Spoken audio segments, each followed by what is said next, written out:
ಸ್ನೇಹಿತರೆ, ಸ್ವಾಗತ ಸುಸ್ವಾಗತ. ಈ ದೀಪಾವಳಿ ಹಬ್ಬದ ಮಹತ್ವ ಏನು, ದೀಪಾವಳಿ ಹಬ್ಬವನ್ನು ಯಾಕೆ ಆಚರಿಸಲಾಗ್ತದೆ, ಅದೆಲ್ಲವನ್ನು ಕೂಡ ನಾನು ನಿಮಗೆ ಇವತ್ತಿನ ದಿವಸ ತಿಳಿಸ್ಕೊಡ್ತೇನೆ. ಹಿಂದೆ ಹಿರಣ್ಯಾಕ್ಷ ಎಂತಕ್ಕಂಥ ಒಬ್ಬ ಭಯಂಕರವಾದಂತಹ ರಾಕ್ಷಸ ಇರ್ತಾನೆ. ಅವನು ಭೂದೇವಿಯನ್ನು ಅಪಹರಿಸಿ ಸಮುದ್ರದ ಆಳದಲ್ಲಿ ಬಚ್ಚಿಟ್ಟಿದ್ದ.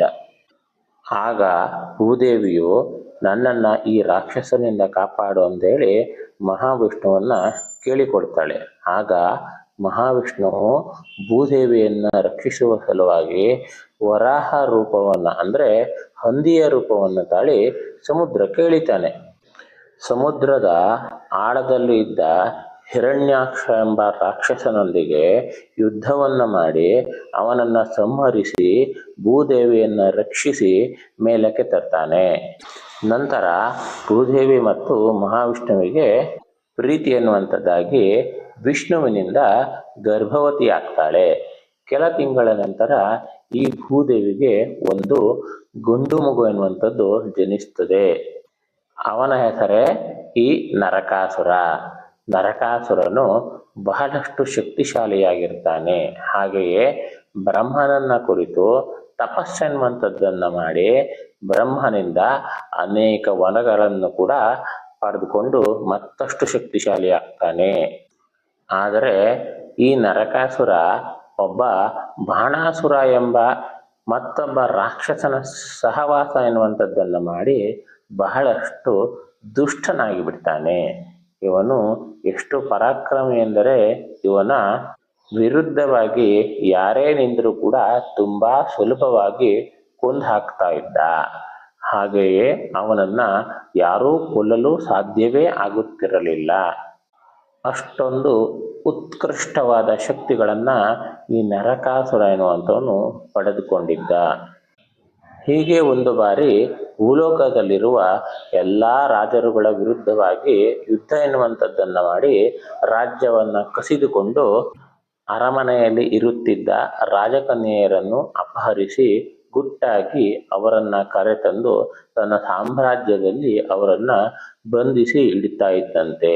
ಹಾಗೆಯೇ ದೇವಲೋಕದಲ್ಲಿರುವ ದೇವಕನ್ಯೆಯರನ್ನು ಅಪಹರಿಸಿದ್ದನಂತೆ.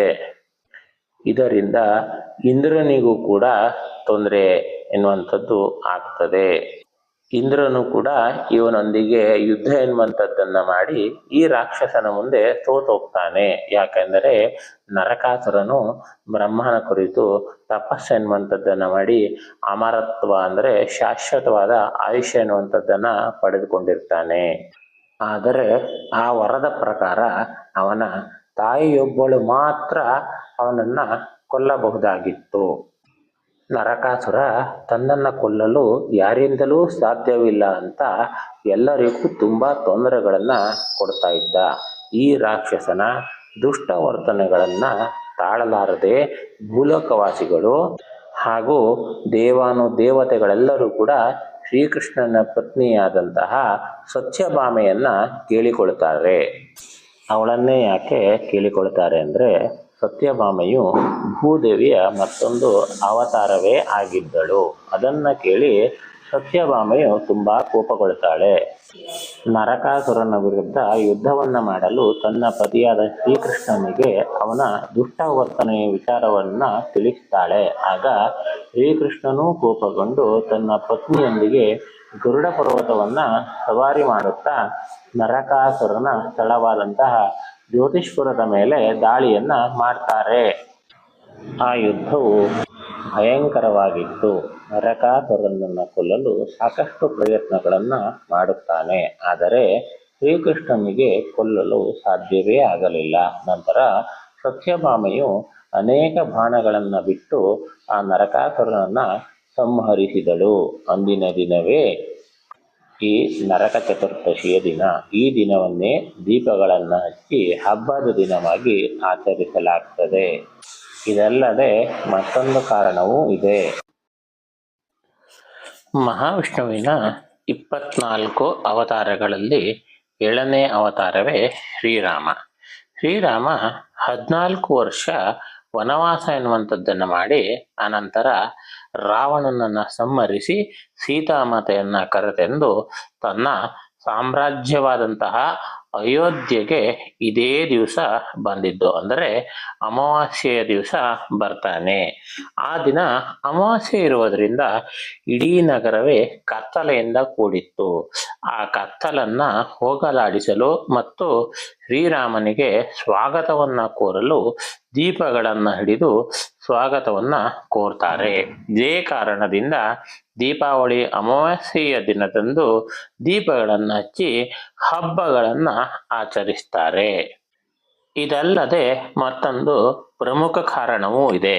ಅದೇನೆಂದರೆ ಬಲಿಚಕ್ರವರ್ತಿ ಎಂಬ ಒಬ್ಬ ರಾಕ್ಷಸ ರಾಜನಾಗಿದ್ದ. ಇವನು ಸತ್ಯ ಮತ್ತು ಪ್ರಾಮಾಣಿಕತೆಯನ್ನ ಹೊಂದಿದ್ದ. ಅಷ್ಟೇ ಅಲ್ಲದೆ ಮಹಾವಿಷ್ಣುವಿನ ಪರಮ ಭಕ್ತನೂ ಕೂಡ ಇವನಾಗಿದ್ದ. ಹಾಗಾಗಿ ದಿನದಿಂದ ದಿನಕ್ಕೆ ಅವನ ಶಕ್ತಿ ಎನ್ನುವಂಥದ್ದು ಹೆಚ್ಚಾಗ್ತಲೇ ಇತ್ತು. ಹೀಗೆ ಒಮ್ಮೆ ಈ ಬಲಿಚಕ್ರವರ್ತಿಯು ಇಂದ್ರನೊಂದಿಗೆ ಯುದ್ಧ ಎನ್ನುವಂಥದ್ದನ್ನ ಮಾಡಲು ಮುಂದಾಗ್ತಾನೆ. ದೇವತೆಗಳನ್ನ ಬಲಿಚಕ್ರವರ್ತಿಯು ದ್ವೇಷ ಮಾಡುತ್ತಿದ್ದರಿಂದ ದೇವತೆಗಳನ್ನ ಸೋಲಿಸಿ ಇಂದ್ರನ ಸಿಂಹಾಸನವನ್ನ ಆಕ್ರಮಿಸಿಕೊಳ್ಳಲು ಯೋಚಿಸುತ್ತಿದ್ದ. ಇದರಿಂದ ಭಯಭೀತನಾದ ಇಂದ್ರದೇವನು ಮಹಾವಿಷ್ಣುವಿನ ಬಳಿಯಲ್ಲಿ ಹೋಗಿ ನನ್ನನ್ನ ಬಲಿರಾಜನಿಂದ ಬಲಿಚಕ್ರವರ್ತಿಯಿಂದ ಕಾಪಾಡು ಎಂದು ಹೇಳಿ ಕೇಳಿಕೊಡ್ತಾನೆ. ಅದೇ ಸಮಯಕ್ಕೆ ಭೂಮಂಡಲವನ್ನೇ ಆಳುತ್ತಿದ್ದ ಬಲಿಚಕ್ರವರ್ತಿಯು ಎಲ್ಲಾ ಲೋಕವನ್ನು ನಾನೇ ಆಳಬೇಕು ಎಂಬ ಆಲೋಚನೆಯಿಂದ ಅಶ್ವಮೇಧ ಯಾಗವನ್ನ ಮಾಡಲು ಮುಂದಾಗ್ತಾನೆ. ಇವನನ್ನ ಹೇಗಾದರೂ ಮಾಡಿ ತಡೆಯಲೇಬೇಕು ಎಂದು ಕಶ್ಯಪ ಮತ್ತು ಅದಿತಿಯ ಮಗನಾಗಿ ವಿಷ್ಣುವು ಪುಟ್ಟ ಬಾಲಕ ಅಂದ್ರೆ ವಾಮನನಾಗಿ ಜನಿಸ್ತಾನೆ. ಆ ಬಾಲಕ ಬಲಿಚಕ್ರವರ್ತಿ ಮಾಡ್ತಾ ಇದ್ದಂತಹ ಅಶ್ವಮೇಧ ಯಾಗವನ್ನ ನಡೆಸುವಂತಹ ಸ್ಥಳಕ್ಕೆ ಬರ್ತಾನೆ. ಅದನ್ನ ನೋಡಿದ ಬಲಿಚಕ್ರವರ್ತಿ ನನ್ನಿಂದ ಏನಾಗಬೇಕು ಅಂತೇಳಿ ಕೇಳ್ತಾನೆ ಆ ಪುಟ್ಟ ಬಾಲಕನ ಬಳಿಯಲ್ಲಿ. ಚಿನ್ನ, ವಜ್ರ, ವೈಡೂರ್ಯ ನಿನಗೇನು ಬೇಕು ಕೇಳಿಕೋ ಅಂತ ಹೇಳಿ ಹೇಳ್ತಾನೆ.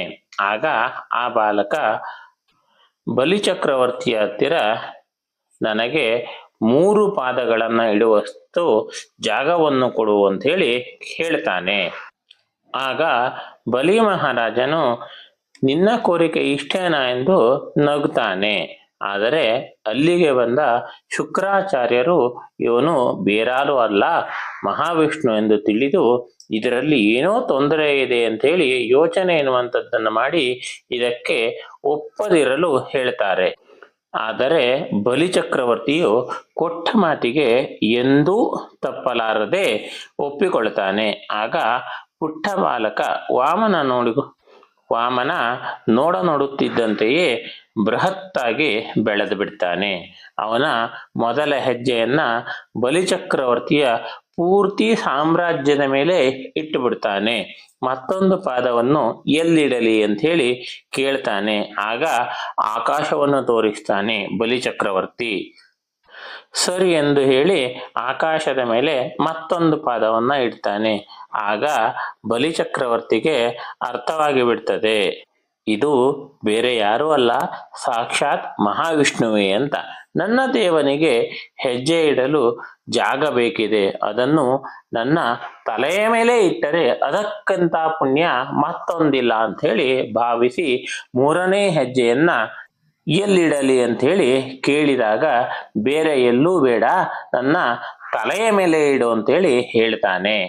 ಆಗ ಮಹಾವಿಷ್ಣುವು ಅವನ ತಲೆಯ ಮೇಲೆ ಕಾಲನ್ನ ಇಟ್ಟು ಅವನನ್ನ ಪಾತಾಳಕ್ಕೆ ತುಳಿದು ನನ್ನ ಪರಮ ಭಕ್ತನಾಗಿದ್ದರಿಂದ ಇವನಿಗೆ ಮೋಕ್ಷವನ್ನ ನೀಡಿದ್ದೇನೆ, ಇವನನ್ನ ಪ್ರತಿ ವರ್ಷ ಭೂಲೋಕದಲ್ಲಿ ಪೂಜಿಸಲಾಗ್ತದೆ ಅಂತ ಹೇಳಿ ಹೇಳ್ತಾನೆ. ಆದುದರಿಂದ ದೀಪಾವಳಿಯ ಸಮಯದಲ್ಲಿ ದೀಪಗಳನ್ನು ಹಚ್ಚಿ ಬಲಿಚಕ್ರವರ್ತಿಯನ್ನು ಕೂಡ ಪೂಜಿಸಲಾಗ್ತದೆ. ಸ್ನೇಹಿತರೆ, ಮಾಹಿತಿ ಅನ್ನುವಂಥದ್ದು ನಿಮ್ಗೆ ಇಷ್ಟ ಆದರೆ ದಯವಿಟ್ಟು ಒಂದು ಲೈಕ್ ಮಾಡೋದನ್ನ ಮರಿಬೇಡಿ. ಮತ್ತು ನಮ್ಮ ಚಾನಲ್ಗೆ ಸಬ್ಸ್ಕ್ರೈಬ್ ಮಾಡ್ಕೊಂಡಿಲ್ಲ ಅಂತಂದ್ರೆ ದಯವಿಟ್ಟು ಸಬ್ಸ್ಕ್ರೈಬ್ ಮಾಡ್ಕೊಳ್ಳಿ. ಧನ್ಯವಾದ. ಮತ್ತೆ ಸಿಗ್ತೀನಿ.